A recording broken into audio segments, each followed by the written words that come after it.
1차 대전과 일본의 비약적인 성장. 1차 세계대전의 발발. 1914년. 19세기 초 유럽에서는 나폴레옹이라는 정복자에 의해 프랑스 혁명의 사상이 널리 전파되고,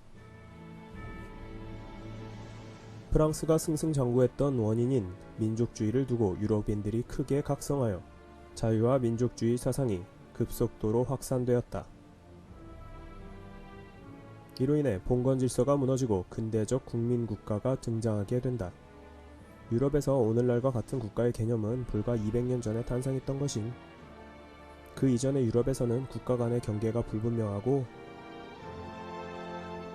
농부일, 자네 국적은 어디야? 농부이, 글쎄 엊그제는 프랑스였는데 지금은 프로이센이라나 뭐라나. 한 왕가가 여러 나라를 동시에 지배하는 경우도 흔했다. 16세기 합스부르크 가문의 영토이다. 하지만 민족 국가가 등장하자 국경선이 분명해지고, 과거에 용병들이 중심이 되어 치러졌던 전쟁이. 농부일, 저거 뭐지? 농부이, 또 전쟁인가? 우리는 일이나 하자고. 갑자기 민중들의 의무로 대두되기 시작한다. 국가를 위해 싸우란 말이야.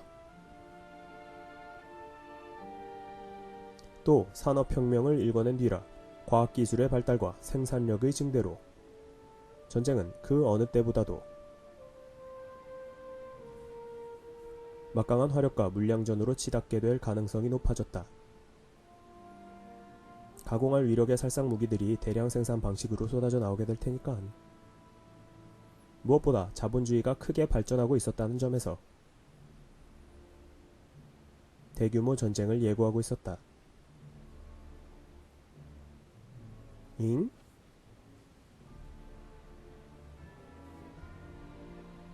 자본주의 경제란 불황과 호황이 주기적으로 반복되기 마련이다. 그런데 19세기만 해도 불황이 닥치면 경쟁력이 약한 공장들이 쓰러지고 거대 공장이 시장을 집어삼키는 독점 자본주의의 방법으로 시장의 모순을 해결하곤 했다. 동물의 왕국이로군. 하지만 독점이 심화되자 그런 방법도 곧 한계에 봉착하였고, 자본가, 애공 물건이 팔리지 않는데 더 이상 버티기가 힘들다는. 유럽의 자본주의 국가들은 이런 문제점을 해결하기 위해 시장의 확대를 생각하게 된다. 그래서 물건을 팔아먹을 수 있는 식민지가 필요했던 것이다. 하지만 식민지는 심각한 불균형을 가지고 있었다. 대서양 연안에 위치한 국가들은 대항해 시대의 수혜자들로 축적된 자본 덕분에 산업혁명을 주도할 수 있었고, 덕분에 전 세계의 식민지를 대부분 독차지할 수 있었지만, 유럽 중부에 위치한 후발국들은 산업혁명을 뒤늦게 시작한 것도 억울한데 해외 식민지도 거의 없었기 때문이다. 놔. 식민지는 죄다 영국과 프랑스 놈들이 독차지하고, 시장이 없으면 허구한 날 불황에 허덕일 텐데 어쩌지? 어쩌긴 방법이 없으면 빼앗아오기라도 해야지. 고로 자본주의의 발달로 소비시장이 중요한 이슈로 떠올랐기 때문에 시장 확대를 위한 전쟁의 가능성은 그 어느 때보다 높아질 수밖에 없었던 것이다. 물론 전쟁이 터지기라도 한다면 그 자체만으로 과잉 설비와 과잉 생산을 일시에 해결할 수 있어서 자본주의가 가진 자기 모순을 일거에 해결할 수 있는 빠른 특효약이기도 했다. 하하하, 골치 아팠던 재고들을 모두 다 처분했다. 그리하여 20세기 벽두의 유럽은 1. 국가 총력전의 가능성. 남자는 전선에, 여자는 공장으로. 영국의 포탄 공장의 모습이다. 2. 첨단 무기의 등장과 무기의 대량 생산. 전투기, 탱크, 잠수함, 기관총 등이 1차 세계대전의 신무기이다. 3. 거듭되는 경제 불황. 4. 후발국들의 식민지 쟁탈전. 앞서 말한 이유들로 인해 거대한 전쟁의 발발을 예고하고 있었던 것이고, 그 위기의 중심에는 후발국의 대표격인 독일이 있었다. 기렐름 2세. 우리가 프랑스 영국 놈들보다 못한 게 뭐야? 우리의 공업 생산력은 이미 영국 프랑스를 능가하고 있는데 건수 하나만 걸려봐라. 그런데 1914년 7월 좋은 건수가 걸려들었다. 오스트리아계 황태자 부부가 세르비아 청년에게 암살된 것이다. 독일은 이를 빌미로 동유럽으로 영역을 넓히고 싶었다. 감히 슬라브 놈들이 게르만을 때리다니. 그러자 슬라브를 돕겠다고 영국과 프랑스가 달려들었고, 영국, 독일 놈들이 잘 되는 꼴을 볼 순 없다. 전쟁은 각각 영국과 독일을 중심으로 하는 삼국 동맹과 삼국 협상의 대결로 비화되어 영국, 프랑스, 러시아가 한 편이었고 독일, 오스트리아, 이탈리아가 한 편이었다. 물론 이탈리아는 중립을 표방한다. 이 전쟁은 전대미문의 세계전쟁으로 발전한다. 싸움터는 대부분 유럽이었지만 세계전쟁이라 할 수 있었던 것은 이 전쟁으로 전 세계의 거의 모든 나라들이 정치적, 경제적으로 직접적인 영향을 받았기 때문이다. 열강들의 전쟁이었으니까. 식민지 국가들은 물자와 병력 공출을 위해 힘써야 했던 전쟁.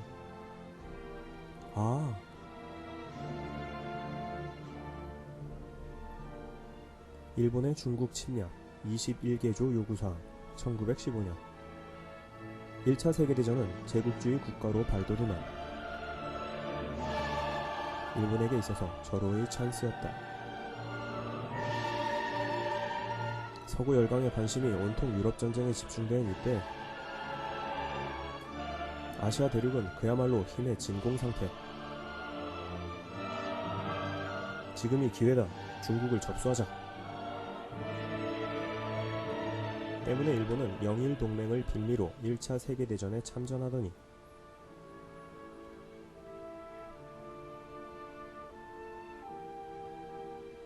즉시 독일에 선전포고를 하여 독일이 점령하고 있던 산동반도를 공격하고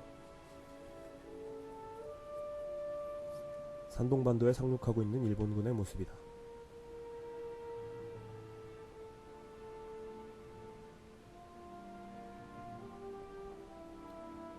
청도 점령.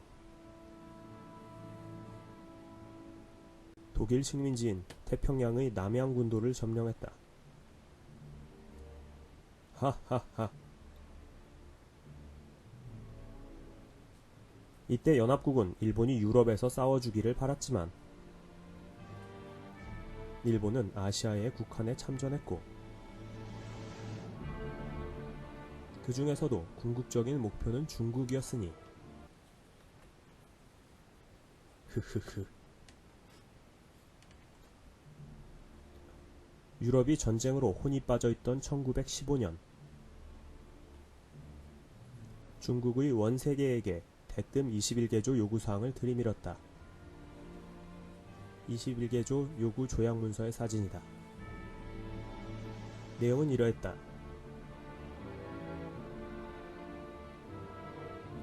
산동성의 독일 권익을 일본이 계승한다. 원세계, 가져라. 여순과 대련, 남만주 철도에 대한 조차 기간을 99년간 연장한다. 그러던지 만주와 몽골에서도 우리 권익을 보장해줘라. 응? 이건 좀... 제철소와 광산, 탄광 등을 우리와 공동 경영하자. 정말 공동이야?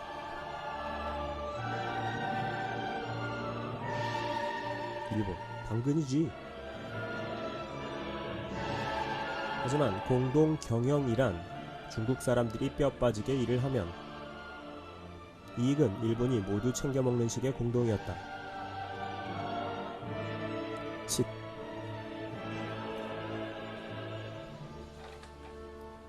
중국 정부의 정치, 재정, 군사에 관해서 일본인 고문을 초빙한다.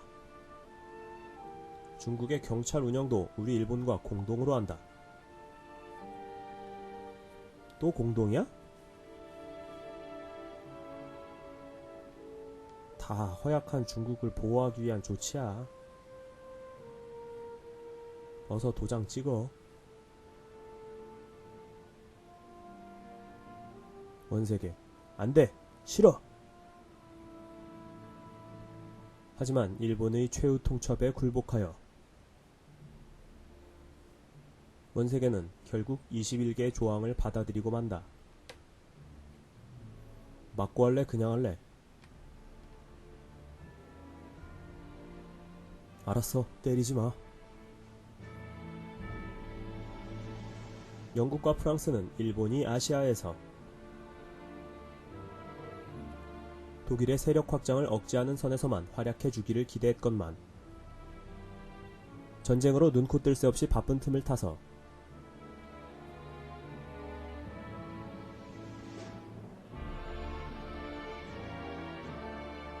그렇게 일본은 거대한 중국 시장을 혼자서 꿀꺽 삼키려 하고 있었던 것이다. 어?